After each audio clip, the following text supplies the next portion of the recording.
ନା ଉଦ୍ଧବ ଚାହିଁ ହୃଷିକେଶ ଉଦ୍ଧବ ଚାହିଁ ହୃଷିକେଶ କହନ୍ତି ନାନା ଉପଦେଶ। ଅନେକ ପ୍ରକାର ମହାପ୍ରଭୁ ଉପଦେଶ ଦେଇଛନ୍ତି। ଉପଦେଶ କ'ଣ ନା ଏ ସଂସାରକୁ ଜଣେଇ ଦେଇଛନ୍ତି ଏ ସଂସାର ଭିତରେ ସଂସ୍କାର ରହିବା ଦରକାର। ଆଜି ଆମ ଭିତରେ ସଂସ୍କାର ରହୁନାହିଁ ବୋଲି ଆଜି ଆମେ ଅଧପତନ ହେଉଛନ୍ତି, ରୋଗକ୍ରାନ୍ତ ହେଉଛନ୍ତି, ମୃତ୍ୟୁ ମୁଖରେ ପଡ଼ୁଛନ୍ତି। ଆମେ ସାଧାରଣତଃ ଆମେ ଯଦି ଗୁରୁ ଗୁରୁଜନଙ୍କ ମାନଙ୍କର କଥା ମାନନ୍ତେ,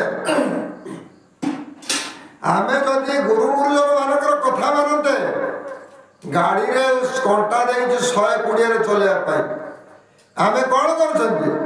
ଆମେ ଯଦି ଗୁରୁ ଗୁରୁଜନଙ୍କ କଥା ମାନିଥାନ୍ତେ, ଆମେ 120ରେ ଚଲାଉଛନ୍ତି ଗାଡ଼ି, ପଡ଼ିକି ବାଟରେ ପଡ଼ିକି ଖଣ୍ଡିଆ ହେଲେ କି ମଲେ କି ଯାହା ହେଲେ ଏଠି ଦେଲେ ଦୋଷ କାହାକୁ ନା ମହାପ୍ରଭୁ। ମହାପ୍ରଭୁ ମୋ ପିଲାଟାକୁ ତମେ ଏମିତି କରିଦେଲ, ଏଠି ବି ମହାପ୍ରଭୁ ଦୋଷ ନିଅନ୍ତି। ଆଉ ଗୋଟିଏ ଜାଗାର ଦୋଷ ଏ ମଣିଷ କ'ଣ କରେ ଚିନ୍ତା କରିବା ଦରକାର। ଏସବୁ କଥା ଏ କଳି ଯୁଗରେ ଭାବିବା ଦରକାର। ଏ କଳଙ୍କରୁ ମୁକ୍ତ ହେବା ପାଇଁ କ'ଣ ଦରକାର ସେ କଥା ଜାଣିବା ଦରକାର। ଅନେକ ସମୟରେ କହିଛି, ଅନେକ ସମୟରେ ଅନେକ ଜାଗାରେ ପ୍ରବଚନରେ ମୁଁ କହିଛି ତା କ'ଣ ନା ଯିଏ ମଦ ବିକୁଛି ସିଏ ଜମି କିଣୁଛି, ଯିଏ ମଦ୍ୟ ବିକୁଛି ସେ ଜମି କିଣୁଛି, ଯିଏ ମଦ ଖାଉଛି ସେ ଜମି ହରଉଛି। ଜମି ହରୁ ତାର ଉଦ୍ଦେଶ୍ୟ କ'ଣ ନା ଯିଏ ମଦ ବିକିଲା ସେ ଶାନ୍ତିରେ ରହିଲା, ତା ପରିବାରକୁ ପ୍ରତିପୋଷଣ କରି ସେ ଶାନ୍ତିରେ ରହିଲା। କିନ୍ତୁ ବାବୁରେ ନିଜେ ମଦ ପାନ କରି ତୋ ନିଜ ଶରୀରଟାକୁ ତୁ କ'ଣ କଲୁ? ନିଜ ଶରୀରଟାକୁ ରୋଗକ୍ରାନ୍ତ କରି ଦୁଃଖ ପାଇଲୁ। ଏହାର ଉଦ୍ଦେଶ୍ୟ ହେଉଛି ଏଠି। ତେଣୁ ଅନେକ ପ୍ରକାର ଭାବ ସୃଷ୍ଟି କରି ଭଗବାନ ଭାଗବତ ରଚନା କଲେ, ଅନେକ ପ୍ରକାର ଭାବର କଥା କହିଲେ। ଆଜି ଏ ମଣିଷ ଅଜ୍ଞାନର ବଶବର୍ତ୍ତୀ ଜ୍ଞାନ ଶୂନ୍ୟ ହୋଇ ଏ ଧର୍ମକୁ ନଷ୍ଟ, ଧର୍ମ ନାଁରେ କଳଙ୍କ ବୁଡ଼ୁଛି, ଏ ଧର୍ମକୁ ନଷ୍ଟ କରୁଛି, ଏ ଧର୍ମ ନାଁରେ କଳଙ୍କ ବୁଡ଼ୁଛି। ଆଉ ଏ ଧର୍ମ ନାଁର କଳଙ୍କ ବୁଡ଼ିଥିବା ଲୋକ ଭଗବାନ କେବେ ତାଙ୍କୁ କ୍ଷମା ଦିଅନ୍ତି ନାହିଁ। ଧର୍ମ ନାଁର କଳଙ୍କ ବୁଡ଼ୁଥିବା ଲୋକ ଭଗବାନ କେବେ ତାଙ୍କୁ କ୍ଷମା ଦିଅନ୍ତି ନାହିଁ। ଅନେକ ଅନେକ ଜାଗାରେ ମୁଁ ଯେତେ ଜାଗା ଯାଇଛି ଅନେକ ଜାଗାରେ କହିଛି କ'ଣ ନ୍ୟାୟରୁ ନ୍ୟାୟ ପାଇବା ପୂର୍ବରୁ ଭଗବାନ ଦୋଷୀକୁ ଦଣ୍ଡ ଦେଇ ସାରିଥାନ୍ତି। ମୋ ଆଖିରେ ଦେଖିଛି। ନ୍ୟାୟରୁ ନ୍ୟାୟ ପାଇବା ପୂର୍ବରୁ ଭଗବାନ ଦୋଷୀକୁ ଦଣ୍ଡ ଆଗରୁ ଦେଇଥାନ୍ତି। ଆଖି ଦେଖିବାର କଥା କହିବା ବୁଝେଇ ମନ ଦେଇ ଶୁଣୁଥିଲେ ଜ୍ଞାନୀ ଗୁଣୀ ଭାଇ। ଯେଉଁମାନେ ଜ୍ଞାନୀ ମାନେ ସେମାନେ ଜ୍ଞାନକୁ ଭଲ ପାଆନ୍ତି, ଅଜ୍ଞାନୀ ମାନେ କେବେ ଜ୍ଞାନକୁ ଭଲ ପାଆନ୍ତି ନାହିଁ। ଅଜ୍ଞାନୀଙ୍କ କାନ ଆଗରେ ମୂଳା ଚୁବେଇଲେ କାଉ କାଉ ଶୁଣେ। ଅଜ୍ଞାନୀଙ୍କ ପାଖରେ ତେବେ ଯେତେ ଯାହା କହିଲେ ସୁଧା ସେମାନେ କେବେ ଜ୍ଞାନ ପ୍ରାପ୍ତ ହେଇପାରିବେନି। କ'ଣ କହିବେ ଜାଣିଛନ୍ତି? ଆମର କର୍ପୂର ଉଡ଼ିଗଲା ବୋଲି କ'ଣ କନା ଉଡ଼ିଗଲା? ଭାଇ କର୍ପୂର ଯେତେବେଳେ ବାସ୍ନା ନଥାଏ ସେ କନା ଥାଏ ଆବଶ୍ୟକତା କ'ଣ? କର୍ପୂର ଉଡ଼ିଗଲା ପରେ ସେ କନାରେ କୌଣସି ଆବଶ୍ୟକତା ନଥାଏ। ତେଣୁ ସଂସାର ଭିତରକୁ ଆମେ ଆସିଛନ୍ତି, ଆମ ଭିତରେ ସଂସ୍କାର ରହିବା ଦରକାର। ଯଦି ଆମ ଭିତରେ ସଂସ୍କାର ନାହିଁ ଆମକୁ କିଏ ଭଲ ପାଇବ? ଏଇ କ'ଣ ହେଲା ନା ସେ ପରିବାରରେ ପ୍ରତ୍ୟେକ ଦିନ ସ୍ୱାମୀ ସ୍ତ୍ରୀ କଳି ଝଗଡ଼ା ଲାଗୁଛି, ପ୍ରତ୍ୟେକ ଦିନ ଥାନା କୋର୍ଟ କଚେରୀକି ଦେଉଛନ୍ତି। ବାପ ପୁଅର ଠିକ୍ ନାହିଁ, ଭାଇ ଭାଇର ଠିକ୍ ନାହିଁ, ବନ୍ଧୁ ବନ୍ଧୁର ଠିକ୍ ନାହିଁ।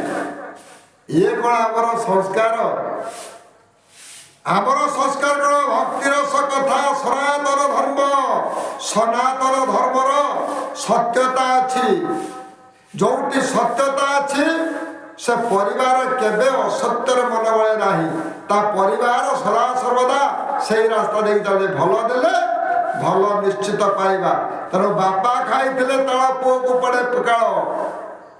ବାପ ଯଦି କିଛି ଭୁଲ କର୍ମ କରିଥାଏ ପୁଅ ନିଶ୍ଚିତ ମୁଣ୍ଡ ଟେକି ରାସ୍ତାରେ ବାଟ ଚାଲିପାରେ ନାହିଁ।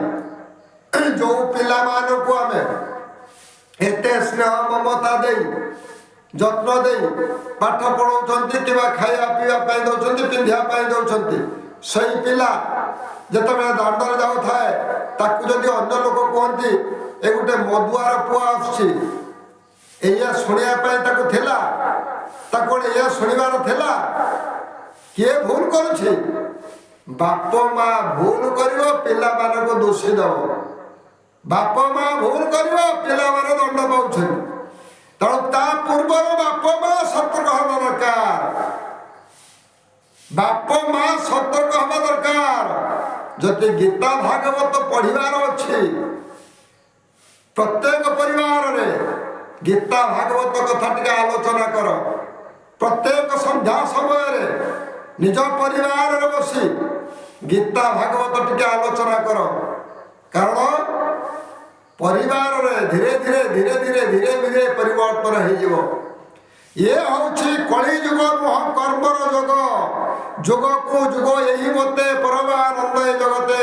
ମହାପ୍ରଭୁ ସଦା ସର୍ବଦା କାଳିଆ ଶାନ୍ତ ବଡ଼ ଠାକୁର ମାତା ସୁଭଦ୍ରା ଦେଖ ମମତା ଭିତରେ ବାନ୍ଧି ହେଇଛନ୍ତି, ମାୟାରେ ନୁହଁ। ଆଜି ଭାଇ ଭାଇର ସମ୍ପର୍କ ଦେଖେଇ ଦେଇଛନ୍ତି, ଭାଇ ଭଉଣୀର ସମ୍ପର୍କ ଦେଖେଇ ଯାଇଛନ୍ତି। ଏସବୁ ଜାଣିଲା ପରେ ଆମେ ପ୍ରଭୁଙ୍କୁ ପୂଜା କରୁଛନ୍ତି, ପ୍ରଭୁଙ୍କର ସେବା କରୁଛନ୍ତି, ହରେ କୃଷ୍ଣ ମହାମନ୍ତ୍ର ନାମ ଜପ କରୁଛନ୍ତି। କଣ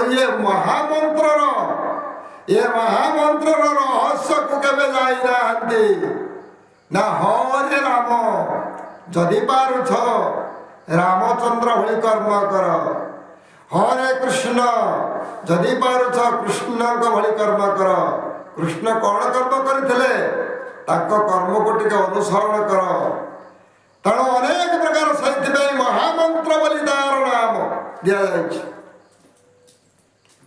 ତେଣୁ ମୋ ମହାପ୍ରଭୁ ଜଗନ୍ନାଥ ମହାପ୍ରଭୁ ଯେଉଁ ମନ୍ତ୍ର ଟିକେ ମତେ ଦେଇଛନ୍ତି, ସେ ମନ୍ତ୍ରଟା ପଢ଼ିଲା ପରେ ମୋ ଜୀବନ ଶାନ୍ତି ପାଇଯାଇଛି। ମୋ ମୁକ୍ତି ଲାଭ କରି ମନ ଭିତରେ ସବୁବେଳେ ଆନନ୍ଦ ମରିଯାଉଛି। ନା କ'ଣ ସେ ମନ୍ତ୍ର? ଓମ୍ ଶ୍ରୀ ଜଗନ୍ନାଥ ବଳଭଦ୍ରଂ ସୁଭଦ୍ରାୟ ନମ ନମଃ। ଶ୍ରୀ ପିତା ମାତା ଗୁରୁଦେବ ଗୁରୁଜନ ନମ ନମଃ। ପିତା ମାତାଙ୍କ ଚରଣେ କଲେ ପ୍ରଣିପାତ, ଜନ୍ମ ମରଣ କଥା ଜାଣିବା ନିଶ୍ଚିତ। ଭକ୍ତି ରସ କଥା ଇଏ ଭକ୍ତି ଭାବ ବାଣୀ, ଜାଣିଲେ ଶୁଣିଲେ ସିନା ଉଧରିବ ପ୍ରାଣୀ। ବାବାରେ ଜାଣିଲେ ଜିଣିବା, ଏସବୁ କଥାକୁ ଜାଣିଲେ ଜିଣିବା। ସେଇଥିପାଇଁ ମହାପ୍ରଭୁ ଏହି ମନ୍ତ୍ର ଟିକେ ଦେଲେ। କାହିଁକି ନା ଏ ମନ୍ତ୍ରରେ ବାପ ମା ଗୁରୁଜନ ଲଘୁଜନ ସମସ୍ତେ ଆନନ୍ଦ ହେବେ, ମହାପ୍ରଭୁ ଅତି ଆନନ୍ଦ ହେବେ। ତେଣୁ ଓ ମହାପ୍ରଭୁ ଜଗତର ନାଥ କାଳିଆ ସନ୍ତ କୁହନ୍ତି, ଭକ୍ତି ରସ କଥା ଇଏ ଭକ୍ତି ଭାବ ବାଣୀ, ଜାଣିଲେ ଶୁଣିଲେ ସିନା ଉଧରିବ ପ୍ରାଣୀ। ଜୟ ଜୟ ଜଗନ୍ନାଥ, ଜୟ ଜୟ ଜଗନ୍ନାଥ, ଜୟ ଜୟ ଜଗନ୍ନାଥ।